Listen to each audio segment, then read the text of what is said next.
Alors, mesdames et messieurs, bonsoir, ravi de vous retrouver pour l'Université populaire du jeudi soir. Donc, j'ai le plaisir d'accueillir la co-réalisatrice du film que vous allez voir en avant-première, Amandine Fredon. Bonsoir. Alors, vous allez voir, on est vraiment ravis parce que vous allez voir une merveille de sensibilité. Vous connaissez le trait de Jean-Jacques Sempé que vous allez retrouver à l'écran. Voilà, et vous allez retrouver les personnages à la fois de Goscinny et de Jean-Jacques Sempé, mais vous allez aussi les retrouver, eux. On en parlera évidemment. Et je glisse au passage, vous le savez bien sûr, que Jean-Jacques Sempé était natif de Pessac. Voilà, on ne le dit peut-être pas suffisamment. Donc c'est une soirée un peu symbolique ce soir.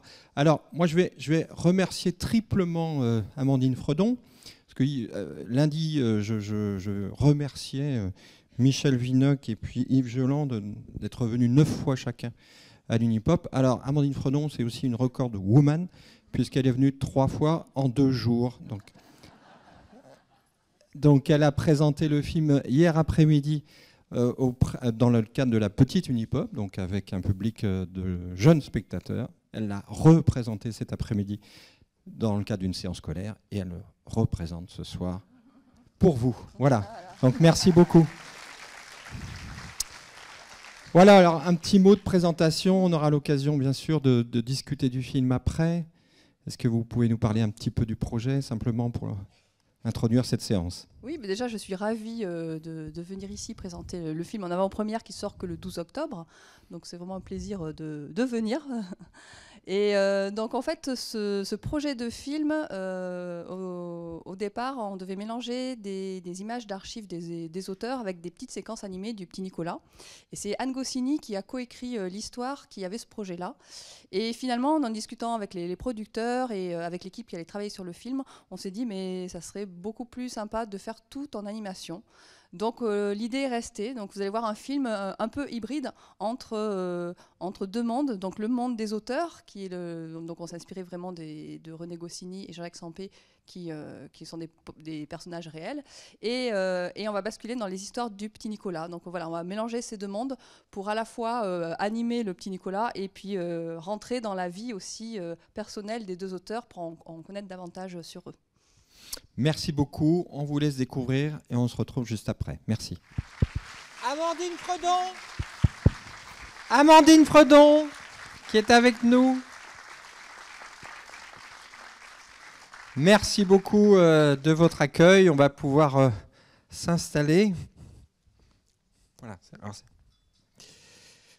Bon, un grand merci pour ce film si sensible, si tendre. Enfin, voilà. La première question, peut-être pour lancer les échanges, puis si vous avez des questions, n'hésitez pas à lever la main, on fera passer un micro comme d'habitude. C'est qu'on a un plaisir fou à retrouver le graphisme, l'esprit des dessins, mais aussi des textes de Sempé. Alors je sais que vous avez apporté avec vous un petit PowerPoint où on va pouvoir voir des éléments. Est-ce que vous pouvez peut-être déjà, on commence par ça, nous expliquer comment graphiquement vous avez essayé d'être dans le sillage du graphisme de Sempé, ce qui sur le papier peut paraître simple, mais en réalité est peut-être un peu plus compliqué. Oui, complètement. Donc nous, notre but avec Benjamin et avec l'aide aussi d'Anne Goscinny, c'était de faire un film et d'avoir un trait le plus fidèle possible au trait de Sempé et à l'humour de René Goscinny. Donc en fait, on s'est vraiment plongé dans tous les livres des auteurs pour être le plus fidèle possible au dessin. Alors je ne sais pas si ça va être transmis parce que je peux vous faire voir quelques dessins. Cabine. Oui, ça y est, voilà. On y est. Comme ça, je peux vous faire voir un peu pour situer un peu les dessins. Donc là, déjà, c'est Anne Goscinny et Michel Fessler qui ont coécrit le scénario. Et donc nous, ils nous donnent les histoires. Donc on a les dessins après de Jean-Jacques Sempé d'un côté. Et c'est à nous après de faire la mise en scène. Le travail de réalisateur, c'est ça, de faire la mise en scène du projet et après de travailler avec toutes les équipes qui vont faire ce film. Et pardon de vous couper, voilà, c'est Anne Goscinny qui a eu Oui, qui a eu l'idée. En fait, elle voulait faire un film, à la fois mettre le petit Nicolas en animation, ce qui n'a pas été fait. Ça a été fait en 3D. Il y a une série en 3D qui a été faite, mais pas en dessin. Donc, elle voulait vraiment que ça soit du dessin. Et en même temps, faire un hommage à ces deux auteurs qui sont des. Voilà, on les connaît de nom, mais on ne connaît pas forcément leur vie intime ou comment ils ont fait leur création. Voilà. Donc l'idée, c'était de mélanger ces deux facettes. Ouais. D'accord. Donc je vous présente juste vite fait Benjamin Massoubre qui n'est pas là ce soir, mais avec qui j'ai co-réalisé le film. Donc moi j'ai réalisé des séries pour la télé, notamment les séries Ariol et Tue-moi moins bête. C'est souvent des adaptations d'ailleurs de bandes dessinées. Donc là c'était assez logique de passer au petit Nicolas. Et Benjamin est monteur de formation. Il a monté plusieurs films comme Petit Vampire, Le Sommet des Dieux, J'ai perdu mon corps. Qui sont des films magnifiques à chaque fois. Hein. Et donc, je crois que la série Ariol, elle a eu un très beau succès. Ouais, on a fait 3 saisons. Donc les enfants adorent. Ça marche vraiment super bien. Donc voilà, pour vous montrer, donc vous avez de ce côté le dessin original de Jean-Jacques Sampé et nous, de l'autre côté, le dessin du film. Donc on s'est posé la question pour adapter justement le petit Nicolas, parce que c'est du noir et blanc. On s'est dit comment faire, c'est du noir et blanc, si on va être fidèle, est-ce qu'on le laisse en noir et blanc ou pas? Et sur grand écran, ça fait un peu mal aux yeux, donc on s'est dit ça serait sympa d'avoir des couleurs, mais d'avoir ce fond blanc, comme vous avez vu dans le film, où il y a le blanc est très très présent, et d'avoir au niveau de la mise en scène, il s'appelle Petit Nicolas, donc on voulait vraiment le garder tout petit, et d'avoir l'impression de plonger dans le livre, d'amener le spectateur à plonger dans le livre, comme quand on lit les livres du Petit Nicolas. Donc voilà, pour vous donner en image... ce que ça peut donner, la classe du petit Nicolas, voilà, en noir et blanc, et puis nous, notre version en couleur. Alors, je ne sais pas si vous avez fait attention, il y a des taches de couleur qui apparaissent progressivement, qui sont animées. Oui, bien sûr. Donc voilà, ça c'est un long processus, on n'a pas décidé ça du jour au lendemain, on a fait, réaliser un film, c'est un travail d'équipe. Donc voilà, il y a des gens qui ont passé du temps à essayer de trouver ça. Au départ, on avait fait ça un peu à l'ordinateur, ça marchait pas. Donc les couleurs, c'est vraiment des taches de couleurs qu'on a filmées, qu'on a superposées à nos dessins. Enfin voilà, c'est un petit travail de mélange ordinateur et fait main qui est assez sympa. Qui est magnifique à l'image. Mais on sent comme ça, quand on regarde le film, une grande liberté en fait par rapport à des codes. Des conventions, j'ai envie de dire, du film d'animation. Là, tout d'un coup, vous prenez le parti. Oui, on s'est dit, il faut vraiment qu'on fasse une différence entre le monde des auteurs et le monde du petit Nicolas. Donc, le monde des auteurs, on s'est vraiment inspiré de la période du New Yorker. Ce que Sampé avait fait, ses illustrations pour le New Yorker. Donc, avec une image plus remplie, un travail d'ombre. Avec des plans rapprochés, alors que le petit Nicolas, on garde l'idée de la page et on n'a pas de gros plans ou quoi que ce soit parce que le dessin ne marche pas si on fait des gros plans. Et on a vu des originaux du petit Nicolas de Sampé. Alors généralement, Sampé fait des dessins assez grands, et pour le petit Nicolas, ils sont vraiment tout petits. Ces petits Nicolas, ils sont grands comme ça, et dans ce petit format, il met tout un petit groupe de personnages à l'encre. Et quand on a vu ça avec Benjamin, on s'est dit waouh, en fait, le petit Nicolas, il faut le garder petit, le dessiner petit pour garder cette énergie. Et donc, du coup, il y a aussi, bien sûr, un travail sur les décors. Il y a une recréation des quartiers de Paris, des promenades, etc. Donc, un peu voilà. Donc ça, c'est juste pour vous remontrer des dessins originaux de Sampé. Il y a beaucoup de livres. Il a publié vraiment beaucoup de dessins parce qu'il a dessiné toute sa vie. Donc c'est assez impressionnant son travail. Donc après, il fallait trouver comment on allait s'inspirer. On ne pouvait pas tout mettre dans le film. Donc voilà, par exemple, ces dessins nous ont servi. Des fois, on se servait de l'ambiance. Par exemple, ce dessin, on ne l'a pas dans le film, mais ces couleurs nous ont servi pour faire la ville de New York ou des ambiances. On s'est vraiment inspiré de cette gamme colorée qu'il a utilisée. Voilà, donc là c'est un dessin sans dessin réel, et nous on a vraiment repris le trait de ces chaises. Donc on a dû tout redessiner, évidemment, mais on a vraiment gardé ce trait. D'ailleurs, souvent les équipes avaient du mal à dessiner son trait parce qu'il paraît simple, mais c'est assez compliqué. Donc on dessinait tout. Et après, on disait aux équipes, effacez. Donc, on passait autant de temps à effacer les dessins qu'à les dessiner, par exemple, les pavés, voilà, ou les arbres. Donc, on passait du temps à tout n'est pas effacer. dessiné par définition, justement. Voilà. C'est un dessin qui évoque plutôt qu'il ne décrit en détail. Il a un gros travail sur le vide, le plein, une perspective qui est faussée. Donc nous, voilà, il a fallu se réapproprier ça, sachant que ces dessins sont souvent verticaux et nous, donc, fallait les mettre à l'horizontale pour notre format cinéma. Mais alors, Jean-Jacques Sampé, qui malheureusement est décédé il y a juste quelques semaines, vous l'avez rencontré? Vous avez échangé avec lui? Comment vous avez travaillé? Oui, alors on a eu la chance, parce qu'Anne Goscinny le connaît très bien, et on a eu la chance de lui présenter quelques planches de recherche de nos dessins, des personnages et des décors. Donc nous, on avait vraiment envie qu'il les voie et qu'il nous valide pour savoir si ça lui plaisait. Parce qu'on dessinait dans son style. Donc on essayait en tout cas, parce que c'est très, très dur d'arriver à son style. Et donc on s'est amusé à faire des petites planches et avec un petit tampon où on avait mis que c'était approuvé par Jean-Jacques Sampé, donc c'était assez drôle. Et c'est la première personne à qui on a montré le film une fois qu'on l'a eu fini, on l'a fini ce printemps, pour Cannes en fait. Et c'est la première personne à qui on l'a montré et il était très très ému et très touché. Et pour nous, on était encore plus ému forcément. Ouais. Et alors, donc il y a bien sûr les personnages dont vous vous inspirez, les personnages du petit Nicolas, de ses copains, etc.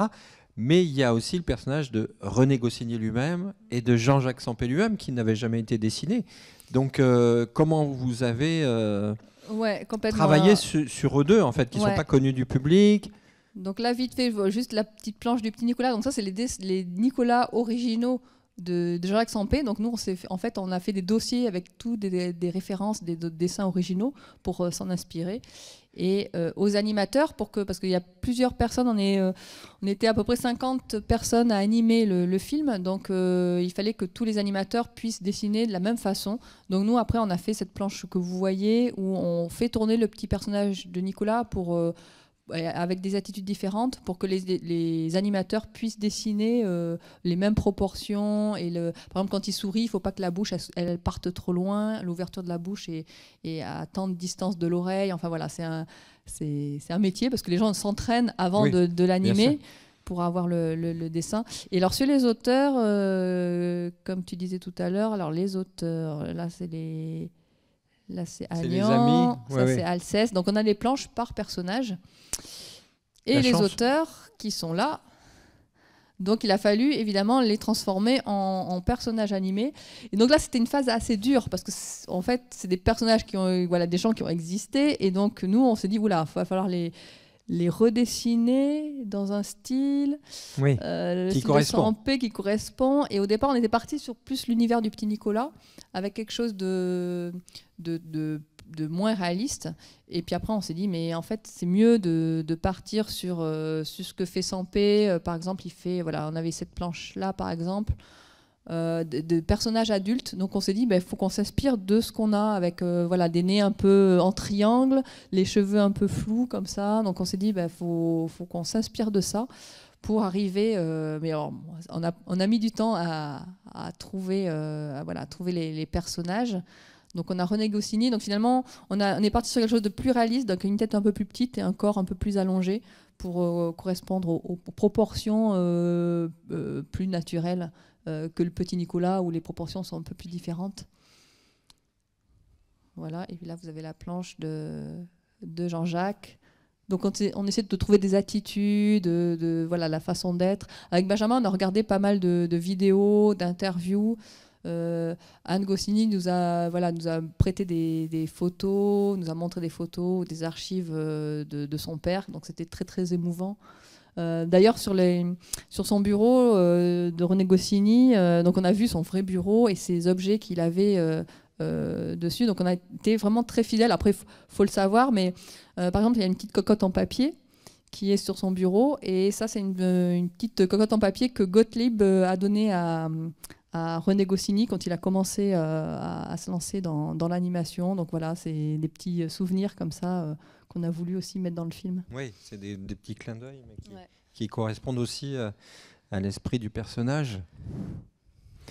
Alors, je crois que vous avez un petit extrait à nous montrer. Ouais, alors je peux vous montrer, parce qu'avant d'arriver au film que vous avez vu, évidemment, il y a tout un travail de fabrication. Et nous, avec Benjamin, l'étape la plus importante, c'est de faire un storyboard du film. Et en fait, on va dessiner que les séquences dont on a besoin. Donc on fait le montage en amont, ce qui est un peu spécial. Et donc on a une équipe de dessinateurs qui font des images que vous allez voir là. Et là, c'est la séquence du dessin du petit Nicolas. Donc je vais vous montrer c'est le brouillon du film. Nous, on utilise ça pour mettre les voix et ça nous sert après à séparer les séquences et à les donner aux équipes pour qu'ils puissent faire les décors et les personnages du film. Donc voilà, je vais vous montrer ça. Parlez à sa maîtresse. Silence! Aujourd'hui, vous allez faire un dessin d'après nature. Vous allez dessiner cette pomme. Vous pouvez parler entre vous, mais ne vous dissipez pas. Aujourd'hui, on a dessin en classe. C'est chouette, parce qu'on n'a pas besoin d'étudier des leçons, ni de faire des devoirs. Et puis on peut parler. C'est un peu comme une récré.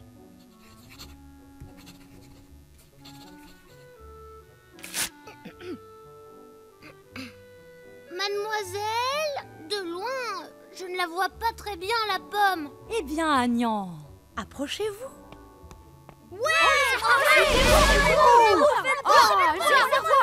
Silence! Tout le monde à sa place!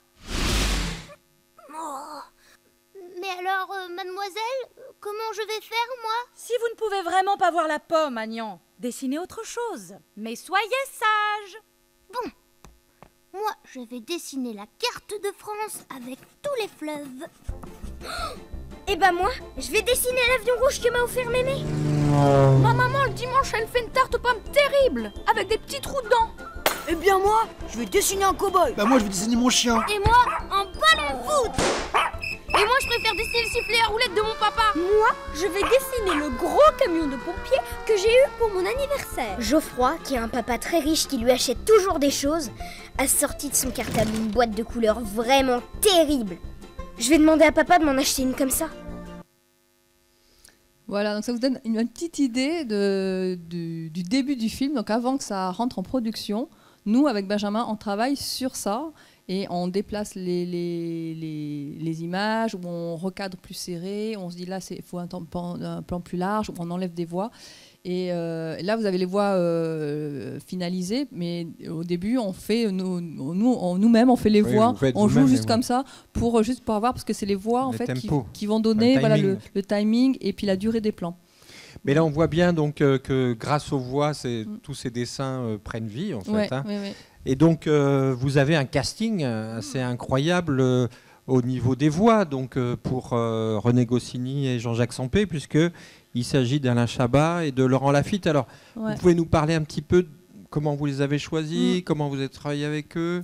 Alors oui, alors, après pour trouver des voix pour incarner les personnages, c'était pas forcément évident. Anne Goscinny connaissait très bien Alain Chabat parce qu'il avait réalisé déjà un Astérix et les fans de René Goscinny. Donc pour elle nous a dit mais ça va être super bien s'il peut faire la voix de mon père. Donc ça c'était super.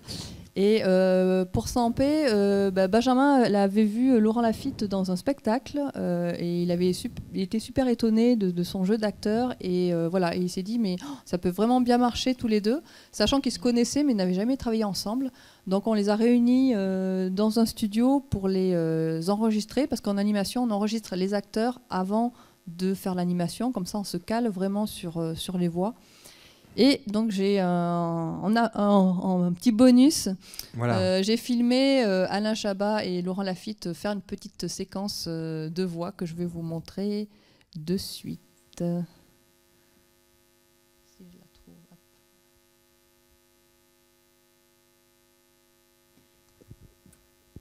Ouais. C'est bon.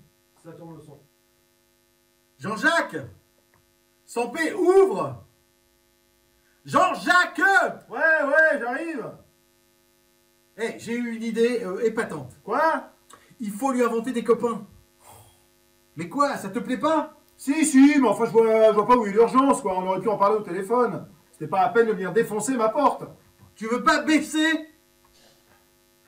Bon, alors. Oui, bon, je me disais, on va lui inventer des copains à notre petit bonhomme. Et j'ai déjà les prénoms. Il y a Agnan, Clotaire, Eudes, Alceste. Quoi? Tu t'es pris pour Molière ou pas? Quoi? Alceste? C'est pas sérieux. Mais si, justement, on s'en souviendra.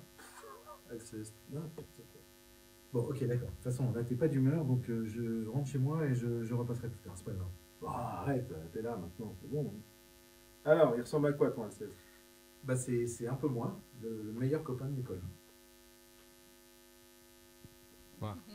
C'est super. Donc voilà, ça vous donne une idée en fait de ce que peut, comment ça se passe en fait, parce que généralement les acteurs on les enregistre séparément, et là nous on voulait vraiment, comme l'histoire repose sur ça, sur leur amitié, on voulait vraiment qu'ils se connaissent, qu'ils passent quelques jours ensemble et qu'ils enregistrent ensemble. Qu'ils se répondent. Voilà, c'est ça. Parce que des fois il y a des silences, des choses comme ça qui sont hyper importantes. Et pour nous, voilà, avec Benjamin, on avait vraiment envie de leur laisser une certaine liberté pour s'exprimer, pour rentrer dans le rôle. Donc ça, c'était assez magique. Ouais. Alors, dans les autres parties artistiques exceptionnelles, il y a bien sûr la musique du film. Hein, il y a aussi le petit Nicolas. Et il y a le petit Nicolas. Bah oui, pardon. Je vous présente quand même. Le garçon. Alors, attendez, hop, voilà. Le Nicolas, parce que en fait c'est assez exceptionnel. Donc tous les enfants, ce sont vraiment des vrais enfants qui jouent. Et on a découvert Simon Fallu, donc le petit garçon que vous voyez, qui a 13 ans et qui est habitué à faire des voix. D'ailleurs, il commence sa carrière d'acteur dans un film qui va sortir qui s'appelle Le Nouveau Jouet. Donc il joue avec Daniel Auteuil, enfin voilà, c'est génial, mais pour nous c'est un petit génie et il est vraiment adorable et il est très très professionnel et il nous a fait la voix du petit Nicolas qui est pas évidente à faire parce que dans les histoires du petit Nicolas, il a une façon de parler qui est pas évidente, une sorte de voix un peu spéciale où il raconte et il pose des questions en même temps, voilà. Et voilà, donc Simon, il a été assez incroyable. J'ai pas de vidéo de l'enregistrement, mais voilà, on le voit en train de travailler. Et en plus, toutes les chansons que vous avez entendues, Simon et les enfants le chantent. Et Simon, en fait, on lui a dit, ça serait bien que tu puisses chanter. Et puis il commence à chanter et en fait il prend des cours de chant et donc il sait chanter, il sait jouer plusieurs instruments, enfin c'est un peu un génie. Et nous on était embêtés, on s'est dit ouais tu chantes super bien mais il faudrait chanter un peu moins bien sinon c'est pas crédible parce que c'est trop parfait. Donc il nous a vraiment impressionnés, c'était magique. Un petit miracle. Ah ouais, non, et puis il a le sourire, il a une passion pour ce qu'il fait et c'était vraiment étonnant. Ouais. Alors, donc, tout à l'heure, je commençais à évoquer la musique du film, c'est parce que vous avez un générique extraordinaire. Donc, c'est Ludovic Bourse, qui a déjà fait beaucoup de musique de cinéma, qui est vraiment un compositeur exceptionnel. Vous pouvez nous expliquer un petit peu comment vous l'avez contacté, comment ça s'est passé Alors en fait, donc nous on travaille avec Benjamin sur l'animatique, là ce que je vous ai montré, c'est le brouillon du film, et on pose des sons, on pose des voix, voilà, on fait un peu un bricolage pour voir si ça marche bien. Et puis Benjamin qui a fait le montage, il a commencé à prendre des musiques comme ça pour les poser, pour trouver des ambiances. Et puis, il a découvert qu'il avait mis plein de musiques de films de Ludovic Bourse, notamment de The Artist, le film dont il a fait la musique. Et on s'est dit que c'était vraiment bien comme musique. Et on a demandé au producteur, est-ce que c'est possible d'appeler Ludovic Bourse pour qu'il travaille sur notre film, en disant c'est un coup de bluff, on ne va jamais l'avoir, c'est pas possible. Et les producteurs ont réussi à le contacter. Donc on avait juste une après-midi pour lui monter le projet et le convaincre de travailler avec nous. Donc on était un peu stressés parce qu'on s'est dit waouh, il faut absolument qu'on l'ait. Et voilà, donc lui a présenté les quelques dessins, ce qu'on avait. Et en fait, il a été enchanté du projet et c'était la première fois qu'il faisait un film d'animation et il s'est dit ouais, ok, je capte ce que vous voulez et j'adore et j'y vais. Et donc voilà, donc on a travaillé avec lui. Et pour vous donner un ordre d'idée, l'introduction du film, il y a 70 musiciens qui font la musique. En fait, on a eu la chance non seulement d'avoir un super grand compositeur qui a été primé, mais aussi d'enregistrer la musique avec un orchestre. Donc on a enregistré la musique au Philharmonique du Luxembourg avec un orchestre symphonique, et c'était assez magique, assez émouvant, et la musique apporte beaucoup au film. Ouais. Oui, c'est très impressionnant. Ouais. Bon, un véritable miracle. Alors peut-être qu'il y a des questions, des remarques dans la salle. J'imagine qu'il y a beaucoup de lecteurs de Petit Nicolas. Est-ce que vous avez retrouvé vos sensations d'anciens lecteurs ou lecteurs d'aujourd'hui? Des questions sur... Oui, ce qui est assez génial, c'est que ce personnage a traversé plusieurs générations, en fait, parce que voilà, moi, mes parents l'ont lu, m'ont fait découvrir. Là, on a rencontré des instituteurs qui apprennent à lire aux enfants par le biais du Petit Nicolas. Oui, donc, ça c'est fabuleux. assez magique. Ouais, c'est assez magique. Et alors, le travail avec Anne Goscinny, comme c'est le personnage de son père, j'imagine que pour elle est très attachée... peut-être à une forme d'authenticité. Comment ça s'est passé avec elle à partir de son scénario? C'est quand même au départ elle qui a écrit cette histoire. Ah oui, complètement. Et ce qui était agréable, c'est que elle nous a donné des informations sur les auteurs qu'on connaissait pas forcément, et elle nous a fait confiance, parce que pour elle, elle a hérité de tout le savoir-faire de son père, qu'elle a perdu à l'âge de 9 ans. Donc pour elle, c'était un traumatisme énorme. Et elle a perdu ça après sa mère quelques années après. Donc pour elle, c'est toute sa vie, en fait. Et de nous faire partager ça, pour elle, c'est super agréable de mettre en avant ces auteurs, et pour nous de plonger dans l'histoire, qu'elle nous fasse confiance pour arriver à faire un film comme celui-ci. C'est une aventure exceptionnelle. Vous pouvez nous dire un petit peu dans quel studio vous avez... Parce qu'on prend souvent modèle, on parle beaucoup de l'animation japonaise, de l'animation américaine, mais il y a quand même un savoir-faire assez exceptionnel en France aussi. Oui. Et donc pas forcément à Paris. D'habitude, le cinéma, c'est souvent à Paris. Sur l'animation, c'est plutôt en province. Pas bien loin, puisqu'on a travaillé avec un des studios, le principal studio, c'était à Angoulême, qui s'appelle Shantou, qui a animé une grosse partie du film. Et un petit peu à La Réunion, un petit peu à Lille, et tout ce qui est son aussi au Luxembourg. Donc on a réussi à faire quand même un film au niveau européen, avec des studios avec qui on était proches, et d'aller les voir les gens sur place et travailler avec eux sur place. D'accord. Bien. Alors, je ne sais pas, j'ai pas eu l'impression de voir des questions ou des réactions. Des remarques. Vous êtes... il y a une question là-bas. Merci, madame. Parce qu'on essaie d'expliquer tout, mais on n'est pas forcément obligé de tout expliquer.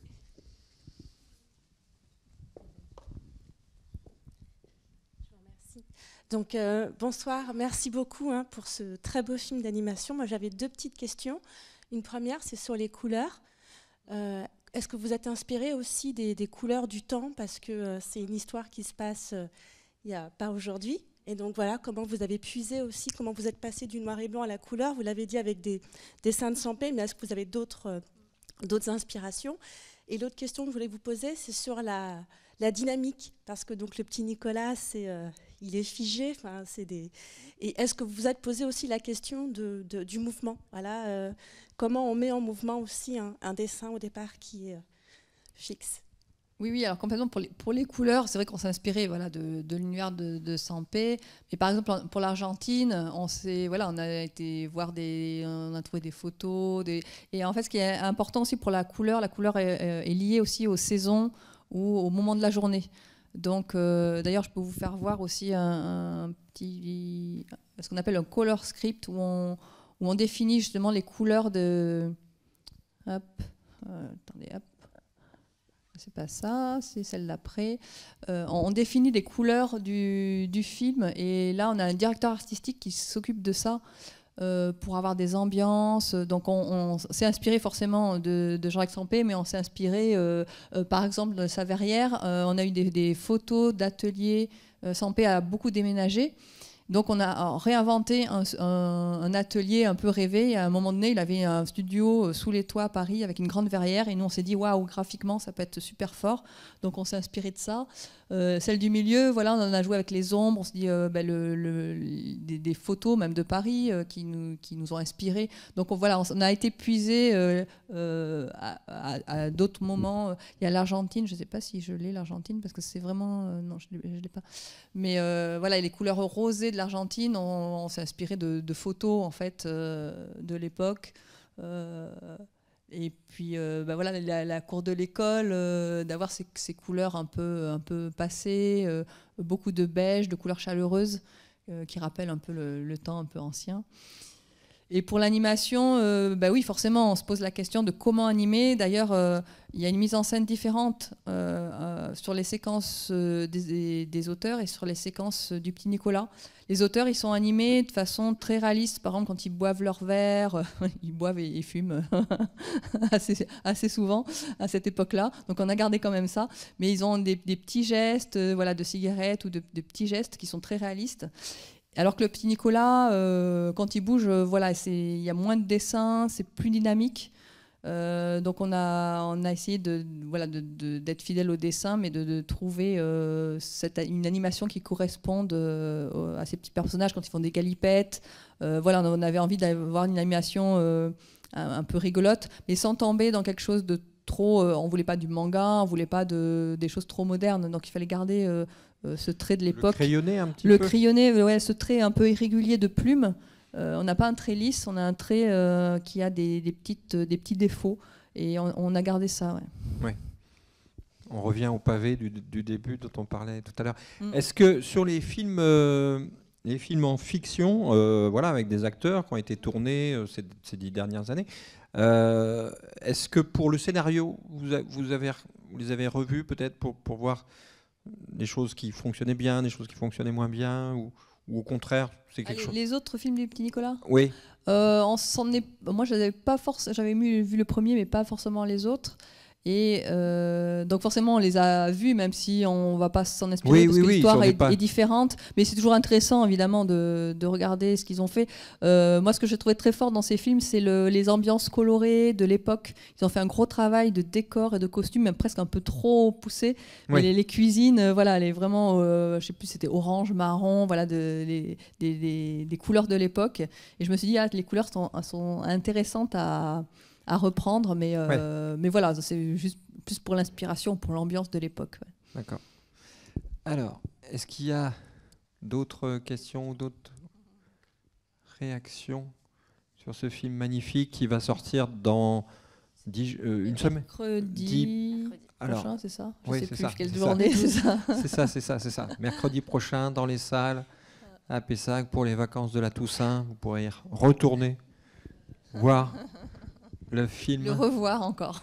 Alors, vous avez déjà beaucoup travaillé avant de faire le petit Nicolas, qu'est-ce qu'on attend pour être heureux ?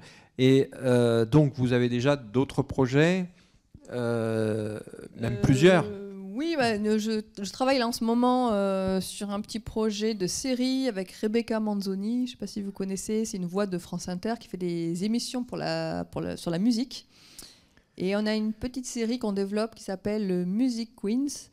Et chaque épisode, c'est 20 épisodes de 3 minutes, donc c'est très court, qui vont être diffusés sur Arte. On n'a pas encore de date précise. Et chaque épisode explique la vie d'une chanteuse, donc, notamment par le biais d'une chanson. On prend une chanson connue et on la remet dans le contexte social. Et donc c'est que des femmes, et c'est une série féministe. Et on apprend plein de choses aussi. Sur la musique. Voilà, on apprend plein de choses sur la musique, et en même temps avec beaucoup d'humour. On a hâte de le voir. Voilà. Voilà, j'ai hâte de vous le montrer aussi dès que ça sera diffusé. Voilà. Bien, merci beaucoup. Ah, s'il y a une question là-bas, merci. Il faut qu'Audrey court jusqu'en haut de la salle. Voilà, c'est ça. Non, c'est devant. Vous pouvez faire passer, s'il vous plaît. Merci.